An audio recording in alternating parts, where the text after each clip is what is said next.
ভাই একটু ওয়েট করো, ভাই একটু ওয়েট করো।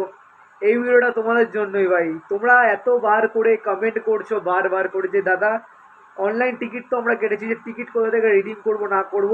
তো সেইটা নিয়ে তোমরা কিন্তু প্রায় অনেকজন কমেন্ট করেছো। তো মানে কি বলবো তোমাদের, জানি ভাই তোমরা অনেকটা এক্সাইটমেন্টে আছো সেমিফাইনাল ম্যাচটা দেখার জন্য, যেটা কিন্তু জামশেদপুর এফসি ভার্সেস মোহনবাগানে হবে 7 তারিখ সন্ধ্যে 7:30টার সময় যুব ভারতী ক্রীড়াঙ্গনে।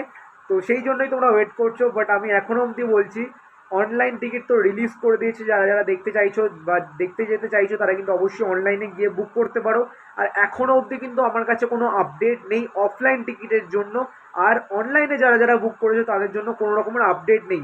বাট এটা কিন্তু শিওরিটি ধরে রাখো যে তোমাদের জন্য কিন্তু আমি আপডেট অবশ্যই দেবো, যখন কিন্তু অফলাইনের টিকিট এবং মানে অনলাইনের রিডিমশন যখন আমরা আপডেটটা পাবো, তখন কিন্তু পুরো ডিটেলস ভিডিও তোমাদের আমি শেয়ার করবো। বাট তোমরা বারবার করে কমেন্ট করছিলে, তাই জন্য কিন্তু এই ভিডিওটা তোমাদের জন্য, যে কবে আসবে না আসবে সেই সব নিয়ে কিন্তু আলাদা একটা ভিডিও আমি বানিয়ে দেবো। তো আশা করছি কালকে বা পরশুর মধ্যে সব কিছু ডিটেলস তোমরা জানতে পেরে যাবে, কেন কিনা আজকের বেঙ্গালুরু এফসি ভার্সেস আমাদের গোয়ার খেলা ছিল, যেখানে কিন্তু বেঙ্গালুরু এফসি জিতে গেছে। আর কালকে কিন্তু মোহনবাগানে খেলা আছে জামশেদপুরের মাঠে, যেটা কিন্তু জামশেদপুরের হোম গ্রাউন্ড। আর জামশেদপুরের সঙ্গে খেলা আছে, তো সেই ম্যাচটা কমপ্লিট হলেই আমার মনে হয় সব অফলাইন অনলাইন সব কিছু ডিটেলস তোমরা পেয়ে যাবে।